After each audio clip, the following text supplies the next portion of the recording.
बारात में आतिशबाजी और गोला कौन देखेगा? तुम्हें वहां हमारे बिन अकेला कौन देखेगा? अगर इस कदर सज संवर के जाओगी बारात में तुम, सब तुम्हें देखेंगे, फिर दूल्हा कौन देखेगा?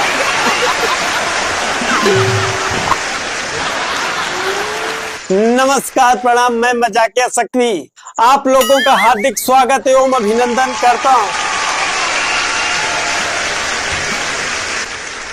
भाई साहब, शादियों का माहौल चल रहा है, बहुत संभल के रहिएगा।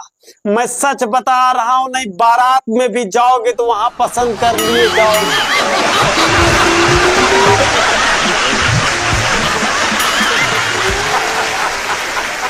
आपको मैं बता दूं कि आंखें कब खुलती है। भाई साहब, जो बकरी का बच्चा होता है उसकी आंखें 2 घंटे में खुल जाती है, और जो गाय का बछड़ा होता है उसका पैदा होते ही खुल जाती है, और जो बिल्ली का बच्चा होता है उसकी आंख खुल जाती है 5 दिन में, और जो कुतिया का बच्चा होता है उसकी आंख खुल जाती है 10 से 15 दिन में। लेकिन इंसान जो है भाई साहब, इंसान की आंख तब तक नहीं खुलती जब तक इनकी शादी नहीं हो जाती।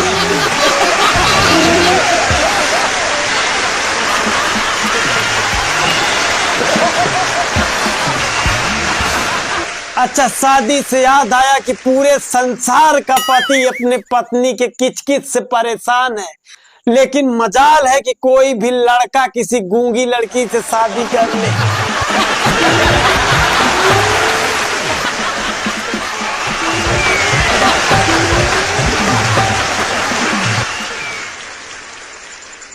अच्छा, आपको बताऊं, इन लड़कियों को भगवान ने सब कुछ दिया है। हुस्न दिया है, सुंदर नयन दिए हैं, लंबे बाल दिए हैं, गुलाबी होठ दिए हैं, लेकिन ये सब देने के बावजूद भी कैंची जैसे जुबान देकर सब गुड़ गोबर कर दिया।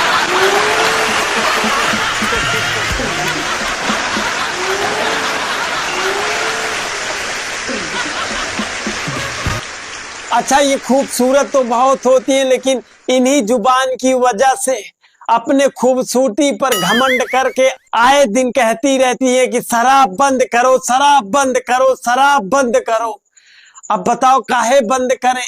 बेचारे पति जो होते हैं उनके पास इतनी टेंशन होती है, वही पी के थोड़ा अपना टेंशन कम कर लेते हैं।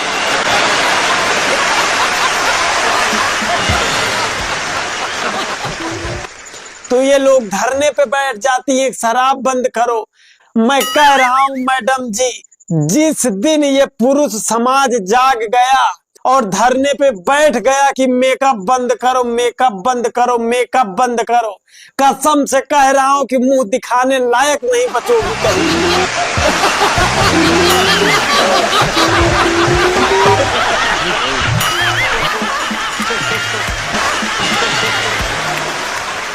अच्छा भाई साहब, शादी की ही बात चल रही है तो आपको बताऊं कि जब शहरों में विदेशों में शादियां होती हैं तो जिसकी शादी होती है वो शादी के दूसरे दिन ही अपने वाइफ को लेकर के वो हनीमून पे चला जाता है। लेकिन भाई साहब, गांव में जो शादियां होती हैं ये साले 3 दिन तक तो टेंट वाले परेशान किए रहते हैं कि मेरी 4 कुर्सी नहीं मिल रही,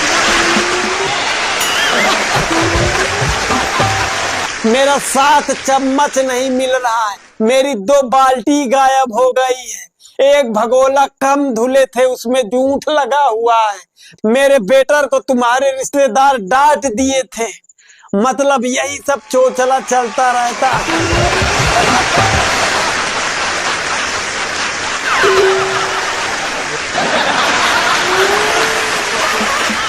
बेचारा लड़का इसी में परेशान रहता है। अच्छा, जब रात होती है तो उसको उम्मीद जगती है चलो अब मौका मिलेगा, लेकिन भाई साहब महिलाओं का ये गीत संगीत ही 12 बजे तक चलता रहता है।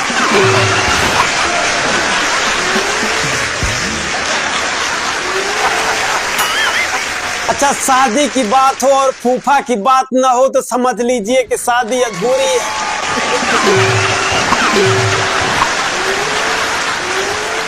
फिलहाल आजकल तो फूफा कम नाराज होते हैं, हालांकि अभी नस्ल का असर है, नाराज होते हैं लेकिन उतना नहीं होते हैं।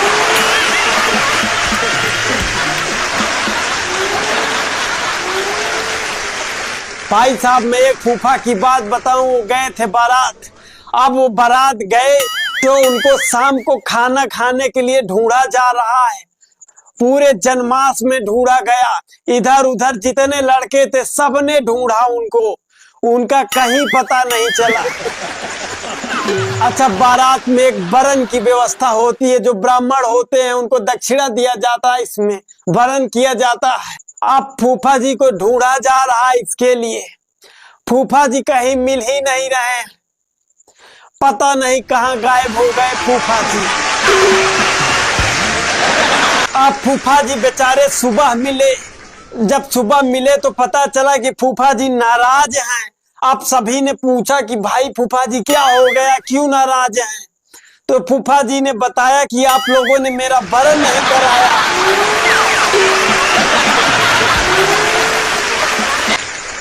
अब सब उनको समझा रहे हैं कि देखिए ऐसा नहीं है, मैंने आपको ढूंढवाया था, पूरे जनमास में ढूंढवाया था, अगल बगल कुल मैंने ढूंढवाया था, लेकिन आप कहीं मिले ही नहीं, पता नहीं कहाँ चले गए। तो फूफा जी कह रहे हैं कि मैं तो यही था, तुम लोग मुझे ढूंढे ही नहीं, मुझे खाना खाने के लिए ही नहीं पूछे। अब फूफा जी हाइपर होते चले जा रहे हैं, किसी की सुन ही नहीं रहे हैं। तब एक छोटा सा बच्चा था, वो कहीं से देख लिया था। अब वो आके बोल रहा है कि फूफा जी जनमास के पीछे आप ही तो लोटा लेके बार बार जा रहे थे।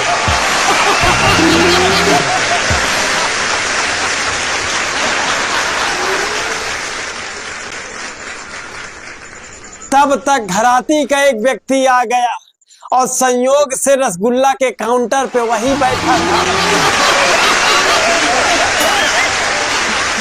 अच्छा, वो लड़का मैटर समझ नहीं पाया, आके अचानक बोल दिया कि शाम को ये दादाजी बहुत रसगुल्ला खाए।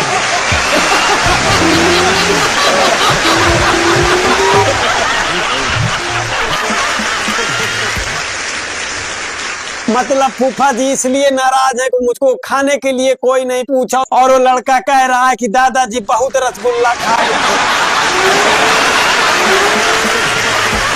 तभी बीच से कोई बोल दिया कि लगता है यही नुकसान कर गया, फूफा जी का पेट खराब हो गया।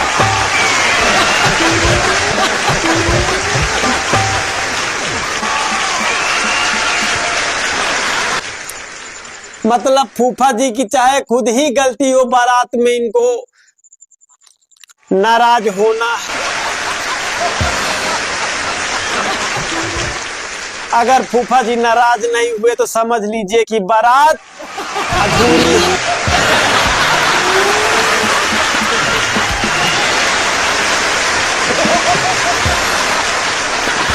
इन्हीं सब कारणों से भाई साहब मेरा शादी करने का बिल्कुल मन नहीं करता।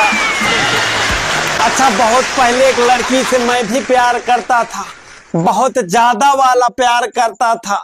आप समझ लीजिए कि आशिक तीन प्रकार के होते हैं, एक होते हैं आशिक, एक होते हैं घनघोर आशिक, और तीसरा जो होते हैं भाई साहब बड़े खतरनाक टाइप के होते हैं, उसी तीसरा टाइप का था मैं। तीसरा टाइप कुछ इस तरह से होता है भाई साहब की लड़की के मनपसंद नेल पॉलिश अपने नेल में लगा करके उसी हाथ से खाना खाते हैं, ताकि फील आए कि मुझको लड़की अपने हाथ से खिला रही है। इसी टाइप का मैं भी आशिक था भाई साहब।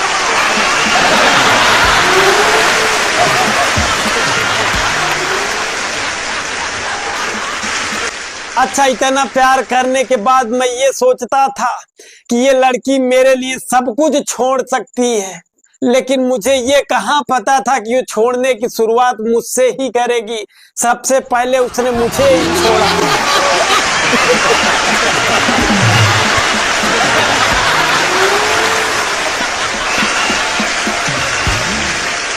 तब से मेरा शादी करने से मन ही उठ गया। लेकिन अभी हाल ही में मेरे घर वाले दबाव बनाए मुझ पे कि एक लड़की कोई देखे थे, बोले जाओ देख के चले आओ। भाई साहब बेरोजगार हूँ, घर वालों का खाता हूँ, तो कहना मानना पड़ता है। बाप का डर है। मैं गया, वहां गया, अच्छा संयोग से लड़की भी पसंद आ गई भाई, सुंदर थी। अब जब लास्ट में मैं चलने लगा तो वो बोली कि शादी के बाद सारे दुख दर्द मैं आपका बांट लूंगी। तो मैंने उससे बोला कि मैडम जी मेरे पास तो कोई दुख दर्द है ही नहीं। तो वो कह रही है हाँ वो तो मुझे भी पता, इसीलिए तो मैं कह रही हूँ कि शादी के बाद।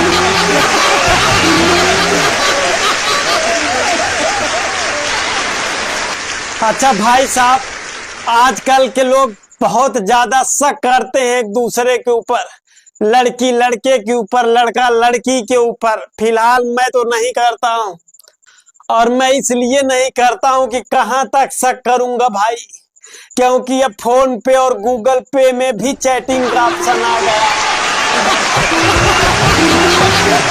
तो कैसा लगा ये वीडियो? अगर अच्छा लगा हो तो कमेंट बॉक्स में कमेंट करके जरूर बताइएगा। अगर चैनल पे नए हैं तो चैनल को सब्सक्राइब कर लीजिएगा। मिलते हैं एक नए वीडियो में, तब तक के लिए जय हिंद।